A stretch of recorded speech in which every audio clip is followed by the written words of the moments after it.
N'hésitez pas à vous abonner et à activer la cloche de notification pour ne rater aucune de mes prochaines vidéos. Dis bon, comme les autres habitudes, c'est ce que j'ai à faire, frérot. Amazon.com, tout des packs, toujours du lourd. Pas qu'en vivacité en mode des Nazar. Riche comme Cristiano Ronaldo, tuto en ligne dans la description. Arrivé en provenance de Lille pour un montant record de 80 millions d'euros, Nicolas Pepe est devenu le joueur le plus cher d'Arsenal et avait une grosse pression sur les épaules. Arrivé en grande pompe à Londres, l'ancien du LOSC vivait un rêve jouer en Première Ligue. Il faut dire la saison monstrueuse qu'il avait réalisée à Lille laissait unanime les supporters d'Arsenal. L'avenir était si radieux pour lui avec qui on prévoyait de faire un trio avec Lacazette et Aubameyang. Il semblait tout tracé pour Nicolas Pepe qui arrivait en provenance de Lille pour 80 millions et devenait le joueur le plus cher de l'histoire des Gunners. Il était la tête d'affiche du nouveau projet entremis par l'ancien coach d'Arsenal Unai Emery et les dirigeants. Mais ses débuts étaient très prometteurs, notamment car il est le premier joueur à avoir dribblé Van Dijk depuis près d'une saison. L'avenir était si radieux pour lui, mais malheureusement, pour quitter d'un championnat comme la France à l'Angleterre, il faut un certain temps d'adaptation. Mais en gros, ses débuts étaient très prometteurs car Nicolas Pepe avait notamment inscrit son premier but en Première Ligue sur penalty face à Aston Villa en septembre dernier et avait notamment inscrit un doublé en Ligue Europa. Arsenal était mené 1-0 et avec deux coups francs magnifiques, Nicolas Pepe avait donné la victoire aux Gunners. Bref, ses débuts étaient radieux. Mais le reste, Nicolas Pepe est très loin de ses standards avec lesquels il nous avait habitués à Lille. Des courses affolantes, de la finition, des dribbles, des passements de jambes, des doubles contacts.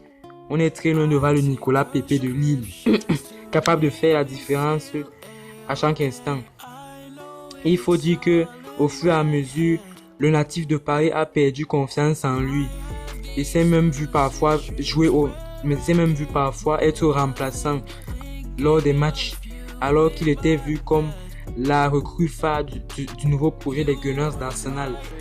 Le trio malheureusement avec Aubameyang et Lacazette n'allait pas très bien, car ils ne s'entendaient pas du tout avec un Unai Emery qui privilégiait notamment Heinrich Mkhitaryan, qui évolue du côté de la Roma. Mais il faut dire, Nicolas Pepe, la saison dernière avec Lille en Ligue 1, c'est 22 buts et 11 passes décisives seulement en Ligue 1. Alors, cette saison, Nicolas Pepe en Première Ligue, c'est 4 buts. Et je ne sais pas combien de passes décisives, mais ça doit être très peu. On est très loin de ce qui nous avait habitués à Lille, comme vous le voyez sous le montage. Il faut dire la vérité en face, car Thierry Henry était venu et avait défendu l'ancien Lillois disant que l'adaptation en Angleterre n'est jamais facile. Il faudrait lui laisser du temps. Moi aussi, j'aimerais qu'on lui laisse plus de temps pour s'affirmer car ce n'est que sa première année et on ne sait jamais. Je préfère voir peut-être sur la deuxième année, là, lors de la deuxième saison, lors de la saison de la confirmation, il n'y aura plus de cadeau et là on verra s'il est vraiment un flop, comme on le dit dans cette vidéo.